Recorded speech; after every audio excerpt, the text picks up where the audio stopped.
নমস্কাৰ বন্ধুসকল আজি মই ডিসকাস কৰিব লাইছো যোনটো নোটিফিকেশন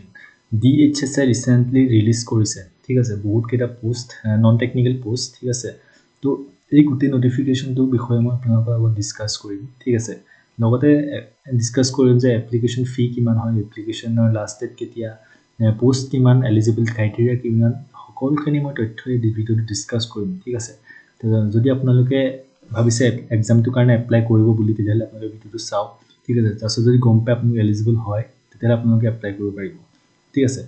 তো দেৰি নকৰি পুৰো ভিডিঅ'টো আৰম্ভ কৰিছো তো বন্ধুসকল প্ৰথমতে আহিছো আপোনাৰ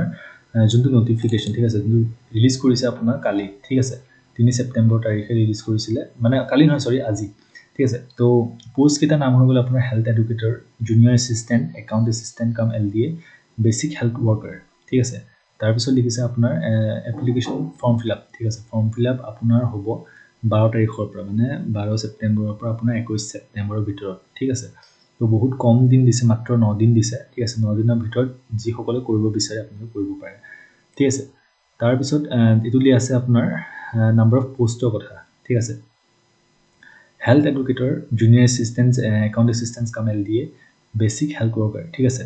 নাম্বাৰ অফ ভ্যাকেন্সি হৈ গ'ল আপোনাৰ 78 টা আছে হেলথ এডুকেটৰ কাৰণে জেনাৰেলৰ কাৰণে আছে 40 টা SC কাৰণে 5 টা SC প্লেনছৰ কাৰণে 8 টা ST হিলছৰ কাৰণে 4 টা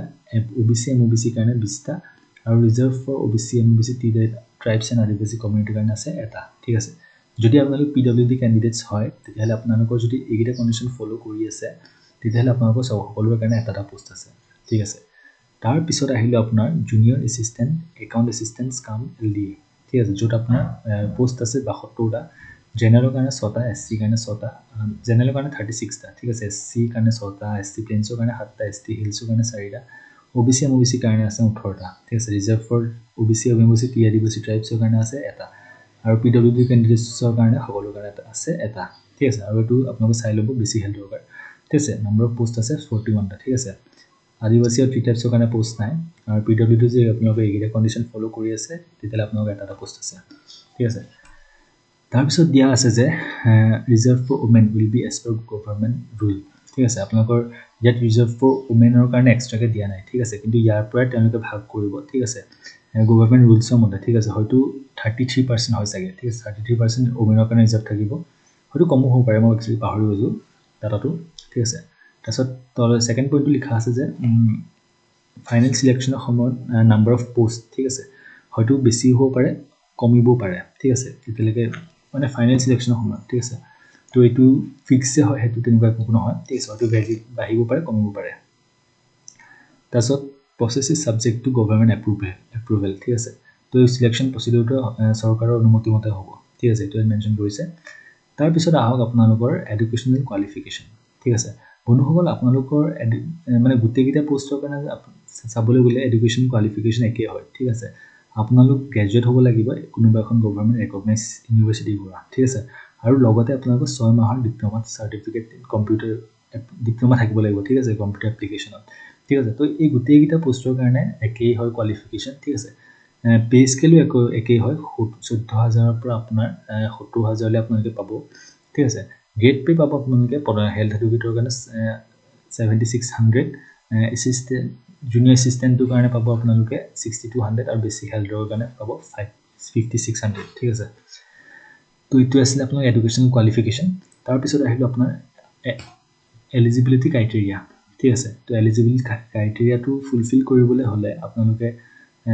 আপোনালোকৰ প্ৰথম পইণ্টটো হৈ গ'ল আপোনাৰ এমপ্লয়মেন্ট এক্সচেঞ্জৰ আপোনালোকৰ ৰেজিষ্ট্ৰেচন কৰা থাকিব লাগিব ঠিক আছে কৰা হ'ব লাগিব তো হেতু হৈ গ'ল প্ৰথম পইণ্টটো ঠিক আছে তাৰছত যদি আপোনালোকে গভৰ্নমেন্ট সাৰ্ভিসত আপোনালোকে অলৰেডি কাম কৰি আছে ঠিক আছে তেতিয়াহলে আপোনালোকে নো অবজেকশন সাৰ্টিফিকেট এখন জমা দিব লাগিব ডকুমেন্ট ভেৰিফিকেশনৰ সময়ত ঠিক আছে তাৰ পিছত দিছে যে যদি আপোনালোক PWD ক্যান্ডিডেটস হয় তেতিয়াহলে আপোনালোকৰ PWD সাৰ্টিফিকেট এখন লাগিব যোনে আপোনাৰ কম্পিটেন্ট অথৰিটি আপোনালোকৰ ইস্যু কৰা থাকিব লাগিব ঠিক আছে তাৰ পিছত পইণ্টটো লিখিছে যে যদি আপোনালোক কিবা কাষ্টৰ পৰা বিলং কৰে যেনে ST SC OBC বা T ট্ৰাইব তেতিয়াহলে আপোনালোক এখন ভ্যালিড কাষ্ট সাৰ্টিফিকেট জমা দিব লাগিব ঠিক আছে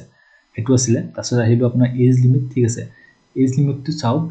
জেনাৰেলৰ কাৰণে আপোনালোকৰ 18 পৰা 40 বছৰ OBC MOBC কাৰণে হ'ব আপোনাৰ 18 বছৰৰ পৰা 43 বছৰ, ST SC কাৰণে হ'ব 18 পৰা 45 বছৰ, PWD কাৰণে হ'ব 18 পৰা 50, ঠিক আছে। আৰু গোটেইকেইটা আপোনাৰ 1/1/2025 ভিতৰত হ'ব লাগিব, ঠিক আছে।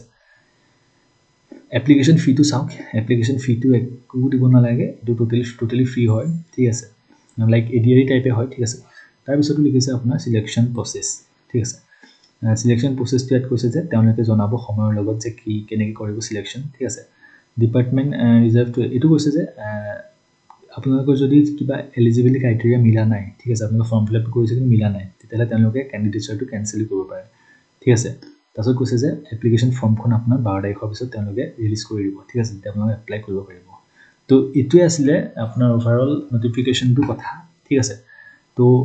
প্ৰিপেৰেশ্যন কৰাত লাগি যাওক আপোনালোক, ঠিক আছে। এতিয়াও বহুত সময় আছে, হয়তো 1-2 মাহ লাগিব পাৰে এক্সামৰ কাৰণে, ঠিক আছে। তো এতিয়াৰ পৰা পঢ়ক। আৰু চিলেবাছটো হ'ল আপোনাৰ ADRE টাইপে, ঠিক আছে। ADRE টাইপে হয়, আপোনাৰ মেথছ থাকিব, ৰিজনিং থাকিব, ইংলিছ থাকিব আৰু GK থাকিব, ঠিক আছে। তো সেইটোৱে আছিলে গোটেই নটিফিকেশ্যনটোৰ কথা। তো ভিডিঅ'টো ইমানে আছিলে। যদি ভিডিঅ'টো ভাল পালে ভিডিঅ'টো লাইক কৰিব। আপোনালোকৰ লগৰ যদি কোনোবাই প্ৰিপেৰেশ্যন কৰি আছে, এক্সাম দিব যাৰ বা জানিব খোজে, তেতিয়াহ'লে আপোনালোকে ভিডিঅ'টো শ্বেয়াৰ কৰিব, ঠিক আছে। আপোনালোকে